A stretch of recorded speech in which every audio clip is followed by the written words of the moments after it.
leaders that we celebrate here this evening embody the true values of entrepreneurship.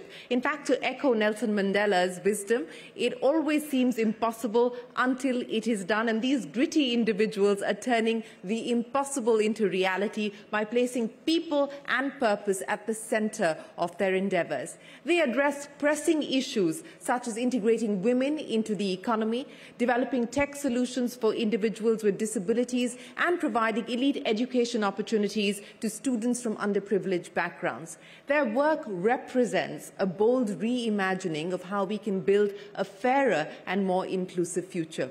At CNBC-TV18, we have taken great pride in having shared the stories of many of these trailblazers over the past 2 decades, and we're deeply grateful to the Schwab Foundation and the Jubilant Bharatiya Foundation for partnering with us to focus on things that really should matter, with the single-minded objective of empowering the citizen.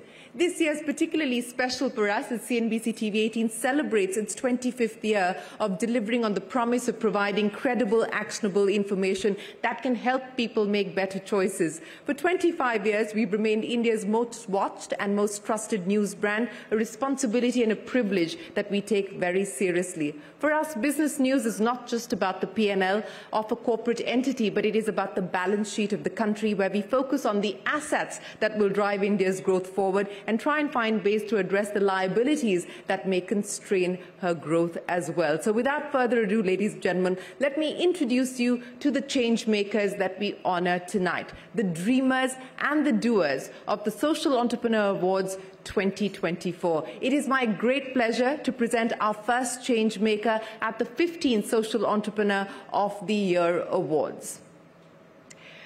The underrepresentation of women in India's economy presents a severe socio-economic challenge and a missed opportunity, with the McKinsey Global Institute estimating a potential addition of 700 billion to the GDP if gender parity is achieved. However, India ranks 129th out of 146 countries in the Global Gender Gap Index 2024, particularly when it comes to women's economic participation.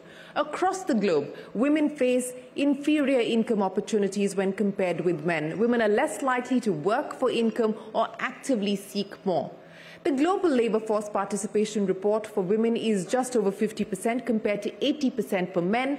As per the World Bank, women are less likely to work in formal employment and have fewer opportunities for business expansion or career progression. When women do work, they earn less. While it's a long road ahead, female labour force participation, the rate in India has risen to 37% in 2022-2023 from 23.3% in the 17-18 period as per the Economic Survey. So that's certainly good news, but there is a lot more that needs to be done. Our change maker tonight, Aspire for Her, addresses this disparity by building a powerful ecosystem to encourage and support women in entering and staying in the workforce. With a vision to impact over 1 million women and contribute $5 billion to India's GDP by 2025, Aspire for Her uses innovative strategies and partnerships to drive systemic change and promote gender equality in the workplace. Their innovative mindset change model, robust community building initiatives, and partnerships with major global organizations aim to create a ripple effect, transforming the gender equation in Indian workplaces and beyond. Ladies and gentlemen, let's take a look at the Aspire for Her story.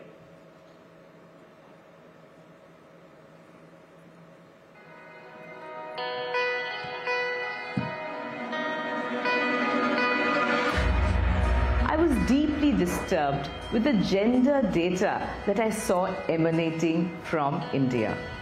In terms of women's economic participation, we're close to the bottom out of 146 countries in terms of the Global Gender Gap Index. That's the reason why Aspire for Her was born, to unleash the true potential of women in our country. Today we have built 23 communities. We have crossed 500,000 of a total community size. In fact, we are touching 600,000 today. Not alone. This was a community of women who had lost their primary breadwinners to COVID. Today, all of them are financially independent. मेरे husband Bayer multinational seeds company में job करते थे तो उनकी Covid की वजह से उनकी डेथ हो गई। तो ऐसे सिचुएशन में मैं बहुत डिप्रेशन में गई। बट कुछ दिनों के बाद बायर कंपनी में के एचआरस वगैरह है, उन्होंने हमसे कांटेक्ट किया और उनके थ्रू एज फॉर हर के जो मेंटर है उन्होंने एक मेंटर असाइन किया। कॉल पे बात होने के बाद उनके मैंने कोई सेशंस अटेंड किए, जैसे ग्रुप सेशंस थे, उससे मुझे इंस्पिरेशन मिला और आज 3 साल में मैंने 178 स्टूडेंट को पढ़ाया है। We also have a special community called Entreprenari. We want women not just to be job seekers, but also to be job creators. At the beginning, we help them translate their dreams into reality, build a business model with them, and help them actually launch their businesses. During COVID, it so happened that we were all struggling with the professional life, how to keep my profession alive. And there I happened to see Aspire for Her, an entrepreneur.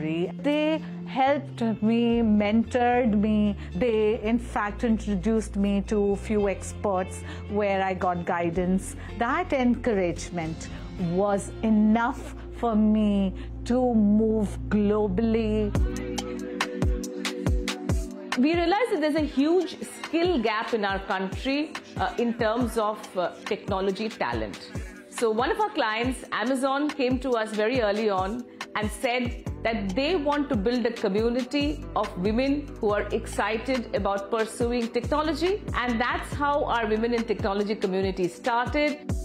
We do not really teach our sportswomen to have sustainable career options after their sporting career is over.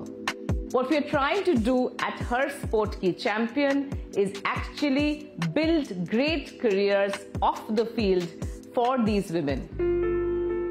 By 2030, of course, we want to build a community size of 10 million, which is touching a crore. While our income has grown, our mindset really hasn't changed. We still have a very long way to go, but the community-based model supports the understanding and the deeper appreciation of the fact that the economy needs to grow.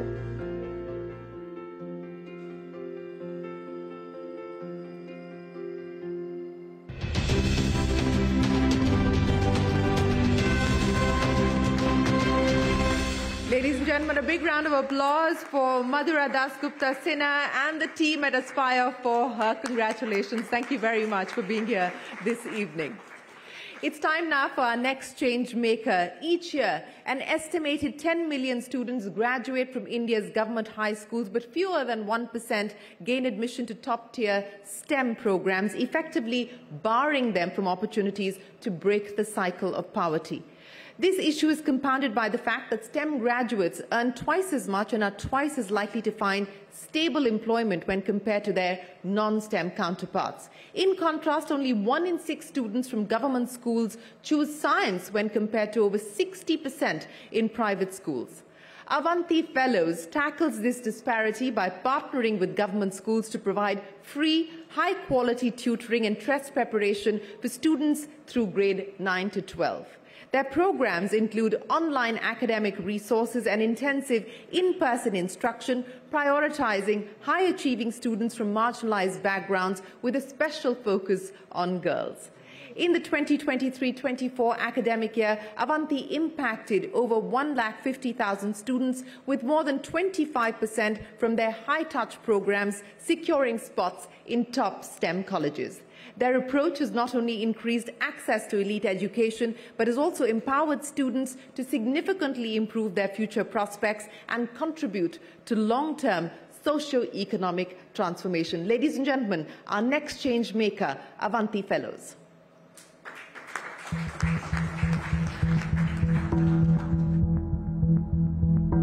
Avanti's work started at IIT Bombay. I was a student there, and I'd spent the 5 years there at IIT being told that this was an institute of national importance, that we were all to engage in the activity of nation building, and that just seemed like a false promise if the majority of the Indian population was not represented in a free or close to free or heavily government funded public institution like IIT.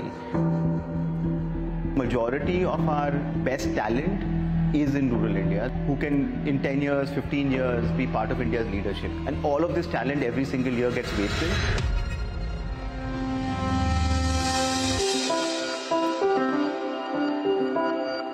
And if you meet these children, you start to realize, that they simultaneously embody, I think extreme drive, right? And there's something quite magical about seeing that level of ambition. मेरा नाम सोनम है, मैं कक्षा 10वीं की छात्रा हूँ। मैं बड़ी होकर एक साइंटिस्ट बनना चाहती हूँ, क्योंकि जो एक टेक्नोलॉजी है जो हमारे देश को आगे बढ़ा सकती है। मेरा नाम सचिन है, मैं राजकीय वरिष्ठ माध्यमिक विद्यालय में पढ़ता हूँ। मैं 10वीं का छात्र हूँ। मैं इंजीनियर बनना चाहता हूँ। पढ़ाई की वजह से मेरे पापा इंजीनियर नहीं बन सके, इसलिए मैंने भी यह ठाना है कि मैं मेरे पापा का सपना पूरा करूँ और मैं भी इंजीनियर बनूँ। मेरा नाम पलक है, मैं कक्षा 10वीं की छात्रा हूँ। मैं बड़े होकर साइंटिस्ट बनना चाहती हूँ। साइंटिस्ट इसीलिए बनना चाहती हूँ क्योंकि हमारे सर ने एक वीडियो दिखाया था चंद्रयान 2 पे। वहाँ पे कुछ लेडी भी थी, वो उसके ऊपर काम वगैरह कर रही थी, तो मेरे को हौसला मिला उनसे और मैं साइंटिस्ट बनना चाहती हूँ। If you look at the Indian public school system, there's about 5 million children who graduate in science every year. Out of those children, barely 100,000, barely 1 lakh, right, out of 50 lakh children, will actually go into what you would call a category 1 top tier STEM institution, like a good engineering college which has high placement, or an architecture school, or an agriculture school. And the gap between them and a child who goes to a private school is almost 1:10. And it is this inequity that Avanti strives to break. So we started then transforming ourselves into a teaching learning organization. Our first batch graduated in 2013, which was from the Navodaya Vidyalaya in Pondicherry. And I think in that very first batch, we were able to get 15, 16 children into IIT. So over the last decade, we've sent over 5,000 kids to top tier elite, engineering colleges, medical colleges. We've sent close to 1,000 children to the IITs, triple ITs, and what we call like the category 1 top tier colleges over this time. And we've probably worked with 2 or 3 million children. This year, I think we'll have over 2 lakh children, who engage with the program in some manner. These leaps, I think, of these children, I think one is really inspiring for us, but also I think is testament to the fact that this is possible. It's a demonstration of the fact that the government and civil society can work together to create the highest quality program for college access. So we currently work with the Navodaya system in 7 Indian states. The goal is to add maybe a few states every year, so then over the next 10 years we can get to all states in the country. Our goal, over the next decade is to ensure that at least 100,000 children every year are getting, preparation, and which would mean that at least 25,000-30,000 every year would start going into these top tier colleges. And at that point in time, it's cohesively like the largest program to identify and train gifted youth in India.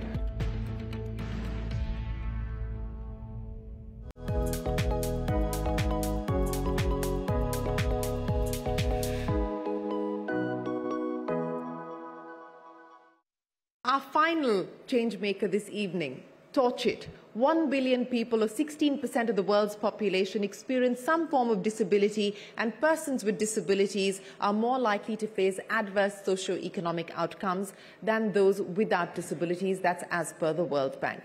According to the NIH, in India, over 70 million people experience some form of disability, underscoring an urgent need for solutions that promote independence and social participation. Torch It is addressing this need by developing affordable, innovative, assistive technologies that have already empowered over 150,000 individuals with disabilities through tools like the Sarthi Smart Mobility and Jyoti AI glasses, which enhance mobility, communication, and daily living skills. Additionally, Torch It's educational initiatives have reached over 10,000 people, including special education teachers and caregivers, equipping them with skills to support inclusive education and employment opportunities. By collaborating with NGOs, healthcare providers and government bodies, Torch It is not only delivering transformative technology, but also advocating for policies that foster a more inclusive society with a goal of positively impacting 10 million individuals by 2030. Ladies and gentlemen, let's take a look at the Torch It story.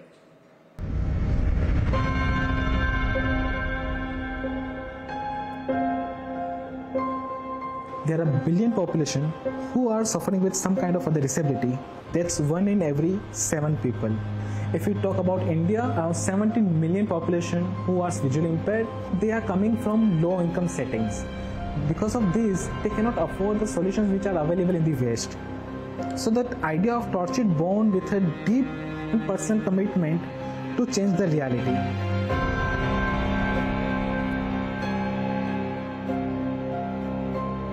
So while I was in my internship, social internship, I saw a problem. A visually impaired person is suffering with day-to-day mobility, and the white cane is only detecting the ground level objects, and he met with an accident and he got 6 stitches.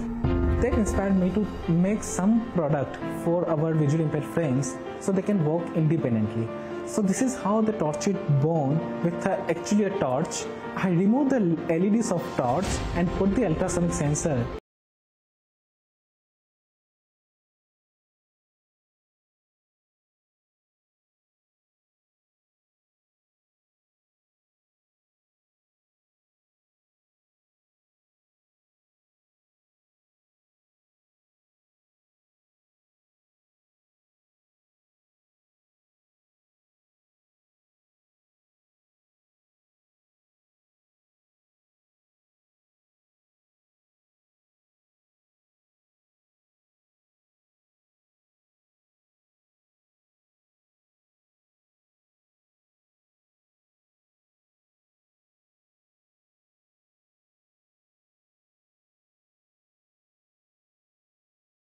Them what is in front of them. Is there any object? They can also identify the colors, currency, and they can also see the same description. After 10th, the braille books are not available. They are depending on the audio books, which is not accurate in terms of education. So this Jyoti will allows them to go to any library, pick any book, and you can able to read like any other sighted individual. Now we are working for all kind of other disabilities like physical disability, handicap, locomotive impaired, hearing impaired, cognitive impaired. So the idea of Enable Mart has come into the picture. So Enable Mart is all-in-one solution for inclusion, where we have more than 700 solutions for all kind of disability. Torch-It today impacted more than 300,000 people in 40 plus countries. We have partnered with more than 500 plus NGOs, organizations who are working in this persons with disability field. With that, NGO partners were not just helping persons with disability in the tier 1, tier 2 cities, but we are also going down to the exclusion districts like in Dimapur, Nagaland, or some village in Madhya Pradesh. We have 120 visually impaired micro entrepreneurs who are on the ground, who are working for us, and they are also getting extra income associated with Torch-It. And they are just not selling or marketing our products, they are also providing a training. Everyone, regardless of their physical or cognitive abilities, deserve the right to live independently with dignity, with equal opportunities.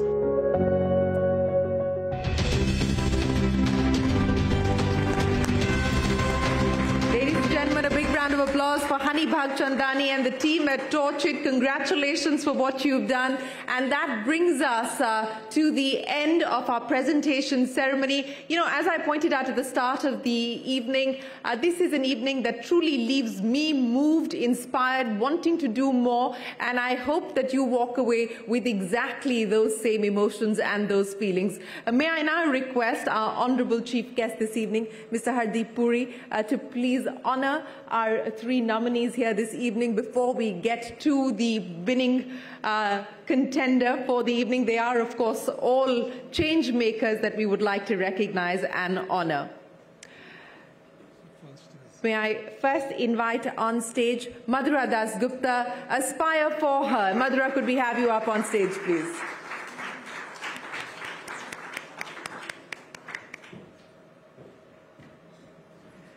Let's keep the applause going, ladies and gentlemen.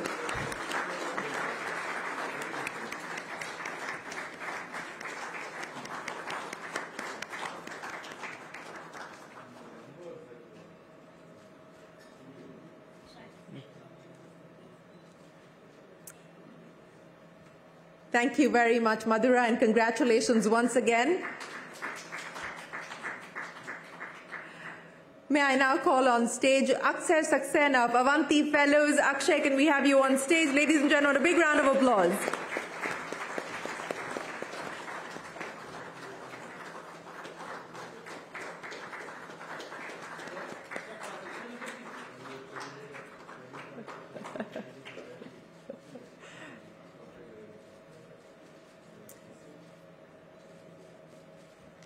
And finally, could we have Hani Bhagchandani of Torchid join us up on stage as well?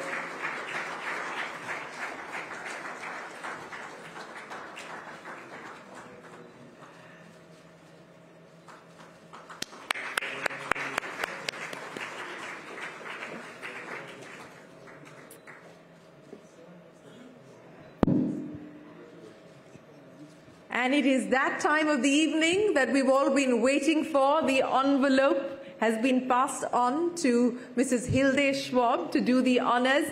Ladies and gentlemen, get ready for the 2024 Social Entrepreneur of the Year. Mrs. Schwab, over to you. So this is very hard.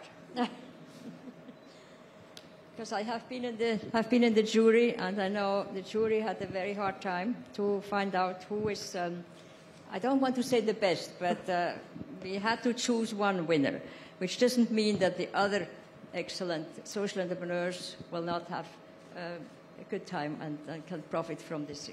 So the winner is Akshay Saxena. Woo!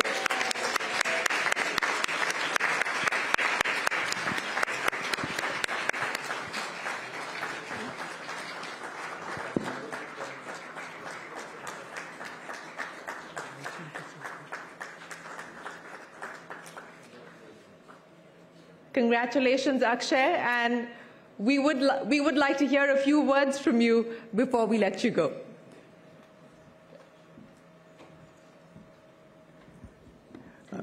First of all, honorable jury, Minister Saab, and the foundations, both Schwab and Jubilant Bhartiya, thank you so much for putting on this event. I feel that the limelight you bring to our work, not just mine, but everyone who's part of this platform, is incredibly important, and hopefully it can inspire others to do the same work.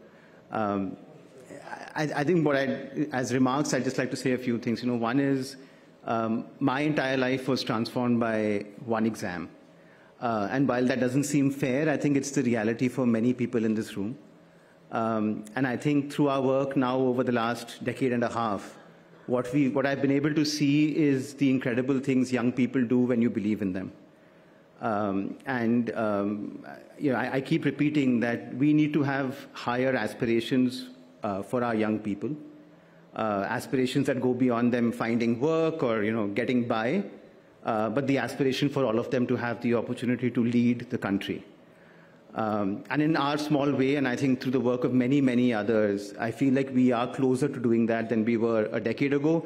And I think with technology and progress and political will, we can get to the point where not just the leaders in Silicon Valley, but the leaders in India and many other countries in the world come from India and come from rural India and are women from rural India. And I think, thank you so much for honoring our work. It's less about me, I genuinely believe, and so much about all of the community and family that has brought us here. And I hope that we can, do justice to your faith and help and make sure that the next, maybe in a decade or even sooner, there is a social entrepreneur standing on the stage that comes from a low-income family in rural India. Thank you.